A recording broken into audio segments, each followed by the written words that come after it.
में हम करने वाले हैं, that is we are going to understand deductions and limitations of Coulomb's law. तो देखो, कुलम्स लॉ के according the force between two point sized charges at rest is inversely proportional to square of distance between the charges। बोलो सही है क्या? अरे हाँ या ना? Yes sir. एंड हाँ, डायरेक्शन क्या थी? डायरेक्शन क्या थी? पर्ल बताओ क्या थी डायरेक्शन?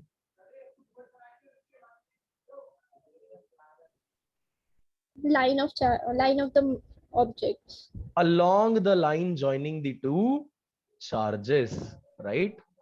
सो दोनों चार्जेस को ज्वाइन करने वाली लाइन के अलोंग लगता था ये कोलंबियन फोर्स, और इसका जो मैग्नीट्यूड था it was inversely proportional to square of distance and directly proportional to product of magnitude of their charges. बराबर है? चलो अब समझते हैं। कोई मेरे को यह बता सकता है दोनों चार्जेस का प्रोडक्ट ग्रेटर देन जीरो किस सिचुएशन में होगा? दो सर चार्जेस जब दोनों ऑपोजिट डायरेक्शन में लग रहे हो। है अपोजिट डायरेक्शन में चार्जेस लग रहे? क्या क्या बात कर रहा है भाई? अरे यार, दोनों का प्रोडक्ट ग्रेटर देन जीरो होने का मतलब है या तो दोनों चार्जेस कैसे होंगे? पॉजिटिव, और या तो दोनों चार्जेस कैसे होंगे? नेगेटिव। अरे समझ में आई क्या ये बात? जी sir. both the charges should be positive और both the charges should be negative। this is the basic condition जिसके अंदर Q1 into Q2 का प्रोडक्ट क्या होगा? ग्रेटर देन जीरो होगा। फैरिन मेरे को बता, Q1 Q2 का प्रोडक्ट लेस देन जीरो कब होगा? जब सर या तो एक पॉजिटिव एक नेगेटिव होगा। एक पॉजिटिव और एक क्या होगा? नेगेटिव। नेगेटिव होगा। दूसरा कोई केस तेरे ध्यान में आता है क्या फैरिन? एक नेगेटिव एक पॉजिटिव। हाँ, मतलब वही बात हो गई ना, पहला नेगेटिव और दूसरा पॉजिटिव। यार याद करो, इसको तुमने एक स्पेशल नाम दे रखा हुआ है। अगर दोनों पॉजिटिव चार्ज रिपल्शन। नहीं नहीं नहीं, दोनों पॉजिटिव चार्ज है या दोनों नेगेटिव चार्ज है तो उसे आप क्या बोलते हो? Like charges. अरे वाह, ग्रेट, बहुत बढ़िया। इसको बच्चे हम बोलते हैं लाइक चार्जेस। अमेजिंग यार, चैट बॉक्स में भी काफी सारे आंसर्स आ गए, वेरी गुड। तो यार ये दूसरे वाले का भी नाम बता दो, क्या होता है? क्या बोलते हैं? Unlike charges. बहुत बढ़िया। These are known as like charges, और इन दोनों को, ये जो पेयर बन रही है इसे आप क्या बोलते हो? अनलाइक चार्जेस बोलते हो, राइट? मेरे को ये बताओ कि जब ये Q1 into Q2 greater than zero है तो दोनों चार्जेस लाइक हैं। विद्युत आंसर देना। मेरे को ये बता भाई तू कि अगर दोनों लाइक चार्जेस हैं तो फोर्स अट्रैक्शन वाला होगा रिपल्शन वाला होगा? रिपल्शन। रिपल्सिव फोर्स होगा। बिल्कुल Arya, I can explain it again. Repulsive होगा। देखो बच्चे, हो क्या रहा है ना, यहां पे तूने Q1 को रखा है, यहां तूने Q2 को रखा हुआ है। बोल सही है क्या? ये बात समझ में आई?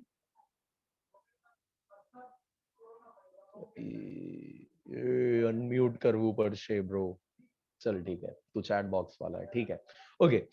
अगर बच्चे दोनों चार्जेस का मैंने प्रोडक्ट किया और वो प्रोडक्ट ग्रेटर देन जीरो हुआ तो ये दो ही कंडीशन में हो सकता है। या तो दोनों चार्जेस मेरे कैसे हों? पॉजिटिव हों, तो plus into plus greater than zero हो जाएगा, और या तो दोनों चार्जेस मेरे कैसे हों? बताओ, नेगेटिव हो, तो ही तो इनका प्रोडक्ट ग्रेटर देन जीरो होगा ना बच्चे। और कोई ऐसी सिचुएशन नहीं होगी जिसमें इन दोनों का प्रोडक्ट क्या हो पाए? जीरो हो पाए। कहने का सिंपल मीनिंग सिर्फ ये इतना है कि अगर इन दोनों का प्रोडक्ट जीरो है इसका मतलब both the charges are like ones, और लाइक चार्जेस के बीच में कशिश क्या होता है? रिपल्शन। रिपल्सन। तो जब भी आपका Q1 और Q2 ग्रेटर देन जीरो होगा तो उस केस में क्या होने वाला है? रिपल्सन। तो इसके बेस पे अगला आंसर मेरे को बोनीशा बताएगी। Bonisha, can you tell me इस कंडीशन में क्या होगा? रिपल्सन या attraction? Attraction. Very good. So इस केस में बच्चे क्या होने वाला है, अट्रैक्शन होने वाला है। तो कई बार एमसीक्यूज के अंदर आपको ये क्वेश्चन पूछा जा सकता है कि if Q1 into Q2 is greater than 0 तो फोर्स किस टाइप का? ऑब्वियसली बात है, रिपल्सिव। और अगर लेस देन 0 तो प्रीत क्या आएगा आंसर? बहुत time attraction. Yes, attraction type का। Very good. अच्छा, ये दो डिडक्शंस हमने कर दिए इसके ऊपर से, राइट? ये पूरे लॉ को देख करके हमने ये दो बातें बता दी। तीसरी एक बात और यार, इसी के पहले मैंने आपको vector form of Coulomb's law बताया था और उसमें मैंने एक लॉ प्रूव कराया था। Can you tell me what was the name of that law? Third law of motion. Oh वाह वाह वाह, थर्ड लॉ ऑफ मोशन, जिसको हम क्या बोलते हैं, एक्शन रिएक्शन की पेयर प्रोड्यूस होती है, राइट? है ना? एक्शन होगा तो इक्वल एंड ऑपोजिट रिएक्शन होगा। तो बच्चे ये भी एक डिडक्शन के फॉर्म में आपको लिखना होगा इसके, and that is Coulomb's law follows the Newton's third law of motion, that is they always produce in pairs. वो हमेशा पेयर में ही प्रोड्यूस होते हैं, आइसोलेटेड फोर्स प्रोड्यूस होता नहीं है। अरे क्लियर रहेगी क्या ये बात? आवाज नहीं आई? Yes, sir. Okay, great. तो अब बात कर लेते हैं इस लॉ के लिमिटेशंस की। लिमिटेशन क्या क्या था? तो स्टेटमेंट मेरे को एक बार सुननी रहेगी, और वो स्टेटमेंट मेरे को कौन बता सकता है? वेदांश से पूछ लेते हैं। Vedansh, what is the statement of Coulomb's law?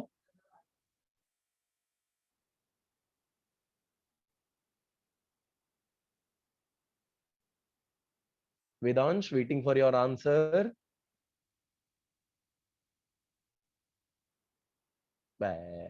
ये म्यूट अनम्यूट का झोल है। Yes Heli, please. Sir, the force of attraction or repulsion between two charged bodies, is directly proportional to the product of their charges and inversely proportional to the square of the distance between them. Very good. तो यहां पे अगर law मैं completely, क्योंकि अभी भी मेरे को जो वर्ड चाहिए था वो शायद इसके अंदर से मिस रहा है। कौन है जो पूरा स्टेटमेंट बता सकता है? एनीवन? स्टिल जिस वर्ड की एक्चुअली मेरे को तलाश थी, I am not able to find it out. Yes Sujal. The electrostatic force between two point-sized charges at rest will inversely proportional to the square of the distance between and directly proportional to the product of magnitude of charges and will act along the direction joining the charges. Very good. Heli, I hope you got the point what I wanted to say. Yes, sir. Okay, please don't mind, that was my prime responsibility to correct you at this stage, right? Yes, yes. चलिए ठीक है। तो बच्चे, जब limitation की बात करता हूं ना, तो इस लॉ की स्टार्टिंग ही चीख चीख के अपने को बताती है कि it is applicable to point sized charges only. यानी चार्जेस की साइज कैसी होनी चाहिए? पॉइंट साइज्ड ही होनी चाहिए। बल्कि चार्जेस के लिए आप इस लॉ को अप्लाई कर सकते नहीं हो। क्या ये मेरी पहली बात आपको समझ में आ रही है? व्हाट आई वांट टू से इज कि ये पूरा लॉ जो है ना, वो पॉइंट साइज्ड चार्जेस पे ही एप्लीकेबल है, हर एक टाइप के चार्ज पे एप्लीकेबल नहीं है। और यार इसी के आगे ही तो स्टेटमेंट में बोलते हैं ना अपन, एट रेस्ट। एट रेस्ट मतलब अगर तो चार्ज मोशन में आया, मतलब समझ लेना कुलम अंकल की वाट लग गई, इनके लॉ की धज्जियां उड़ गई, खत्म, खल्लास, नहीं लगेगा। बोले तो ये पूरा रूल दो ही कंडीशंस में ये दो कंडीशंस फॉलो होनी चाहिए इसके लिए, कि पॉइंट साइज चार्जेस होने चाहिए, और वो चार्जेस किस में होने चाहिए? रेस्ट में होने चाहिए। तभी इस लॉ को आप अप्लाई कर सकते हो, अदरवाइज नहीं कर सकते। आएगी क्या ये बात समझ में? डाउट किसी को? ठीक है, गुड। No, sir. ये दो चीजें हो गई। थर्ड जो लिमिटेशन है वो समझना, वो थोड़ा और इंटरेस्टिंग है। देखो, न्यूक्लियर की जो रेडियस है ना, न्यूक्लियस जो होता है हमारा एटम का, उसकी जो रेडियस है ना, वो फर्मी के ऑर्डर की होती है। पता है क्या फर्मी? फेम्टोमीटर जिसे आप बोलते हो, 10⁻⁻15 मीटर को, जैसे जैसे पीकोमीटर आप बोलते हो तो वो होता है 10⁻12 मीटर। ऐसे ही एफएम होता है, इसे कहा जाता है 10⁻15 मीटर। क्लियर है क्या ये बात? Nano 10⁻9, angstrom 10⁻10। Similarly FM, femtometer is equal to 10⁻15 metre. अब यार समझना, जब दो चार्जेस के बीच का जो डिस्टेंस है ना वो बहुत छोटा होने लग जाता है, बहुत छोटा होने लग जाता है, बहुत छोटा होने लग जाता है।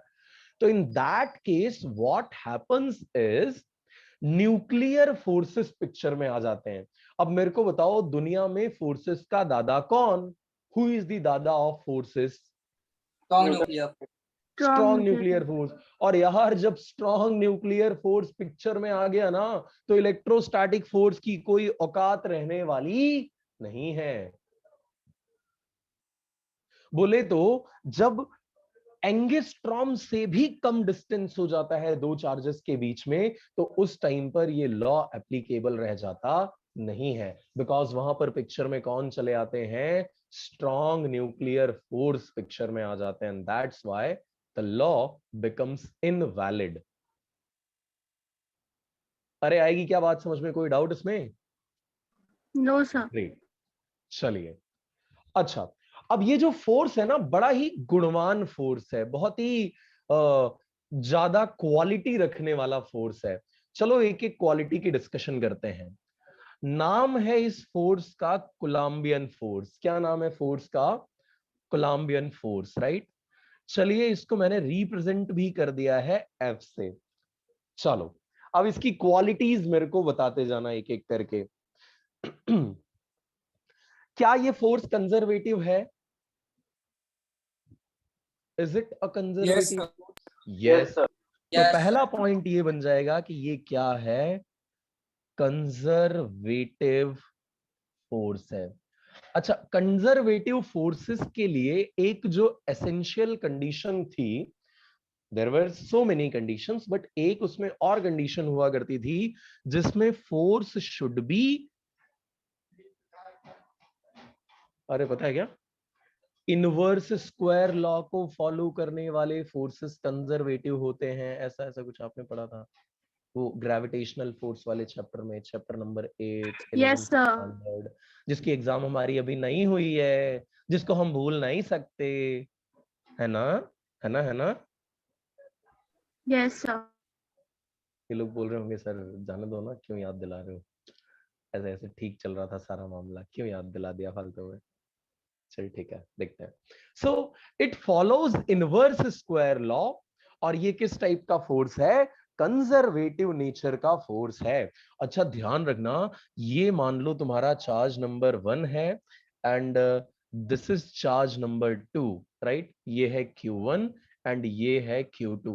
मैंने आपको बताया हुआ था according to Coulomb's law the force between these two charges will be along the बताओ, line joining the two charges. yes, along the line joining the two charges, and because ये along the line joining the two charges है, इसका मतलब ये force एक body के centre से दूसरे बॉडी के सेंटर की तरफ लगता है। और ऐसे फोर्स जो सेंटर टू सेंटर एक्ट करते हैं उसे आपको मेरे को उसका एग्जैक्ट नाम ढूंढ करके मेरे को बताना है आपको। नोट्स के पेज नंबर फर्स्ट वहां है, सेकंड इधर है, थर्ड इधर है, 3 पे, पेज नंबर 3 के ऊपर आपको ये नाम मिलेगा। आर्या एकदम सही आंसर है। Force. Yes yes yes, Arya A Patel and Arya V Patel दोनों ने चैट बॉक्स में आंसर मेरे को दे दिया एंड डेफिनेटली अनम्यूट करके आपने बताया। They are known as central forces. तो बच्चे ये क्या है? सेंट्रल फोर्सेस के कैटेगरी में आते हैं।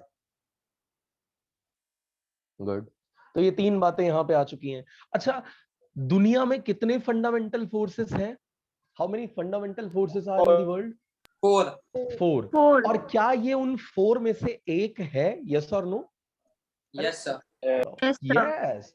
So it is one of the four fundamental forces. One of the four fundamental forces, right? तो ये चार फंडामेंटल फोर्सेस में से एक है. ओके, नेक्स्ट जो पॉइंट है, अगर मैं इन दोनों के बीच में कोई एक नया चार्ज ला करके रख दूं, ध्यान दे रहा हूं, अब बहुत बहुत खास बात बता रहा हूं, है ना, इस फोर्स के बारे में. अगर मैंने इन दोनों चार्जेस के पास में एक नया चार्ज ला करके रख दिया, तो उससे इन दोनों के बीच में जो फोर्स लग रहा है ना, दैट विल रिमेन अनअफेक्टेड. मतलब तुम और तुम्हारे दोस्त के बीच में अगर एक विलन एंट्री कर लेता है सिंचैन, तो उस केस में तुम्हारे और तुम्हारे दोस्त के बीच का लव डिक्रीज नहीं होने वाला है. तुम बात समझ रहे हो या नहीं? नहीं, नहीं आई. अरे यार, थर्ड बॉडी की एंट्री से दो बॉडी के बीच के फोर्स को कोई इफेक्ट पड़ता नहीं है. और ऐसा फोर्स जो दो बॉडी के अंदर लगता हो, मेरे को बताओ उस फोर्स का नाम क्या है? ढूंढो उसी पेज के ऊपर जिस पे central two body force.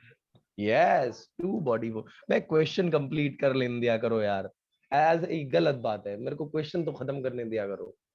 Two body force, very good. Two body force. अच्छा, एग्जाम के अंदर एक क्वेश्चन आपसे पूछा गया होगा from the second page of 1.2. बताओ वो क्वेश्चन क्या था? एक डेरिवेशन जो लास्ट टाइम आपने पढ़ाया था और बोला. सर ये वेक्टर फॉर्म वाला, वेक्टर फॉर्म ऑफ कूलम. बहुत बढ़िया, गुड. अब मेरे को ये बताओ, ये vector form of Coulomb's law के अंदर आप प्रूव क्या कर रहे थे? थर्ड लॉ प्रूव कर रहे थे क्या? Yes yes sir. और हमने प्रूव कर दिया था, राइट? Yes sir.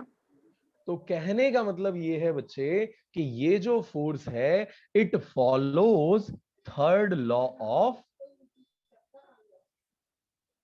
मोशन. ये थर्ड लॉ ऑफ मोशन को फॉलो करता है. बोलो, बात समझ में आएगी? कोई डाउट इसमें? No. No, sir, no doubt. ठीक है, चलिए. Janvi, can you tell me, अगर मैं चार फंडामेंटल फोर्सेस की बात कर रहा हूं जिसमें से एक इलेक्ट्रोस्टैटिक है, तो बाकी तीन कौन से हैं? Strong nuclear force, weak nuclear force and gravitational force. बहुत बढ़िया, ग्रेट. Okay, done. चलिए, अब लास्ट थियरी ऑफ सेशन 1.2, जिसका नाम है principle of superposition, right? Principle of superposition, right? तो ये पहले तो होता क्या है? प्रिंसिपल ऑफ सुपरपोजिशन होता क्या है, पहले वो हम समझ लेते हैं. देखिए, प्रिंसिपल ऑफ सुपरपोजिशन, देखो बच्चे, मैंने यहां पे ला करके रख दिया एक चार्ज जिसकी वैल्यू थी Q1, मतलब जिसका जो चार्ज का मैग्नीट्यूड था वो कितना था? Q1 था. और इसके आसपास मैं चार्जेस को ला करके ठूस देता हूं, मतलब इधर चार्ज रख देता हूं, इधर चार्ज रख देता हूं, इधर जिधर पाता हूं उधर मैं चार्ज ला करके रख देता हूं. बोलो, बात समझ में आ रही है? क्या कर रहे हैं अपन? Q2 को ला करके रख दिया, Q3 को ला करके रख दिया, Q4 को ला करके रख दिया. ऐसे बहुत सारे चार्जेस के बाद यहां मैंने किसको रख दिया है? Qn नाम के चार्ज को रख दिया है. नाउ इन दोनों के बीच का कुछ ना कुछ डिस्टेंस भी होगा, तो इसके बीच का, इन दोनों चार्जेस के बीच का बच्चे जो डिस्टेंस है वो हमने R1 अज्यूम किया है. इन दोनों के बीच का डिस्टेंस R2 है. यहां का डिस्टेंस R2 ले लेते हैं ना, थोड़ा इजी पड़ेगा, या कुछ भी हो, R3 है. सिमिलरली यहां से यहां वाले के लिए क्या हो जाएगा? Rn हो जाएगा, या जो भी आप अज्यूम करना चाहो. ठीक है, ये हमने इनको नंबर्स दे रखे हुए हैं, करेक्ट? अरे हाँ या ना? Yes sir. अरे टेंशन नहीं लो यार, अगर इसको R2 भी लिख दोगे तो कोई दिक्कत नहीं आएगी, इसको R3 लिख दो, इसको R4 लिख दो। अब ये आ गया ना लाइन, n तो n, 4 तो 4, 3 तो 3, 2 तो 2, ठीक है। अब देखना, कैन यू टेल मी इस चार्ज के ऊपर फोर्स लगा कौन कौन रहा है? सेकंड चार्ज एक तो फोर्स अप्लाई करेगा, थर्ड भी अप्लाई करेगा, फोर्थ भी अप्लाई करेगा, फिफ्थ, सिक्स्थ, ऐसे ही nth चार्ज भी क्या करेंगे इसके ऊपर फोर्स, यानी कि सारे जो इधर से 2 से लेकर के n तक के चार्ज हैं वो Q1 के ऊपर क्या अप्लाई करेंगे? फोर्स अप्लाई करेंगे। And can you tell me force is a scalar quantity, है ना? फोर्स कैसी क्वांटिटी है? स्केलर क्वांटिटी है। No, sir. Yes, it is a vector quantity. तो अगर वेक्टर क्वांटिटी है और मैं नेट फोर्स निकालना चाहता हूं, if I want to find out the value of net force, जिसको मैंने एफ नेट लिखा हुआ है, तो मेरे को ये बताओ इसके ऊपर फोर्स लगाया किसने है? 2 ने लगाया है, फिर 3 ने लगाया है, 4 ने लगाया है। मैंने आपको बताया था एक्सपीरियंस करने वाले को, एक्सपीरियंस करने वाले चार्ज को पहले लिखोगे और लगाने वाले चार्ज को कब लिखोगे? बाद में। That means here the force is experienced by charge number 1. That's why 1 is ahead and it is being applied by charge number 2. That's why charge number 2 यहां पे है। आ रही है क्या ये बात समझ में? In second case, in this case, charge Q3 is applying and Q1 is experiencing. That means this can be written as F13. बोलो बात समझ में आएगी क्या? Similarly, next term can be written as F14 and last term will be F, बताओ बताओ क्या होगा? F1N. 1N. Very good.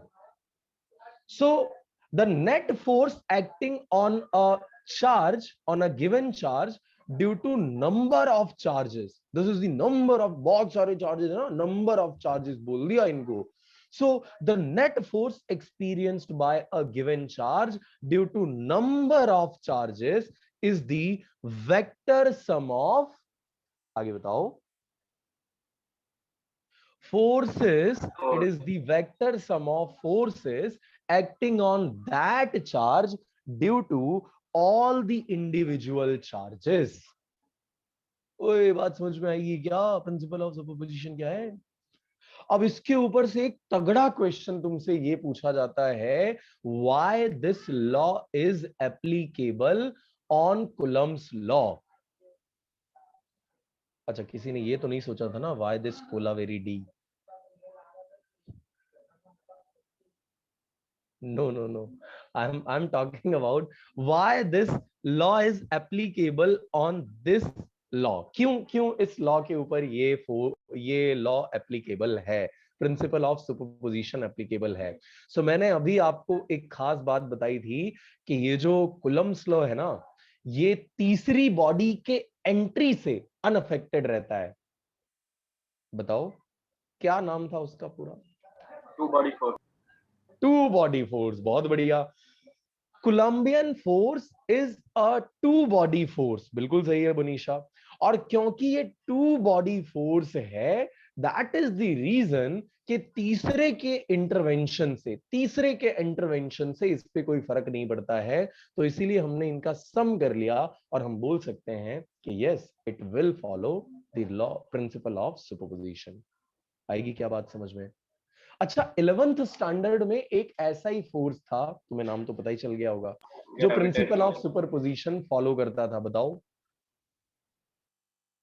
Gravitational force obvious answer था, क्योंकि इस चैप्टर के अंदर जो हम कंपैरिजन कर रहे हैं ना, वो सारी चीजें ग्रेविटेशन के साथ चल रही हैं, तो बड़े आराम से इसको आंसर कर सकते थे। ग्रेट। सो यहाँ पे हमारा सेशन 1.2 क्या हो जाता है? फिनिश हो जाता है, राइट? अच्छा, छोटे छोटे एक आध क्वेश्चन मैं आपसे पूछ लेता हूं। देखो, F is equals to KC Q1 Q2 R is to N। तो मेरे को बताओ N कितना होगा इस केस में? -2। वाह, -2। बच्चे, ये क्वेश्चन आपकी होमवर्क शीट जो है उसका एक क्वेश्चन है। We know that Coulombian constant K जो है, k q1 q2 by r square, ये होता है फोर्स का इक्वेशन, राइट? इस r स्क्वायर को अगर मैं ऊपर लेकर के चले जाऊं तो can I write it as k q1 q2 r⁻² लिख सकते हैं क्या ऐसा? नाउ कैन यू कंपेयर, यहाँ r की पावर कितनी है n और यहाँ r की पावर कितनी है -2, सो r ये जो n है that will be equal to,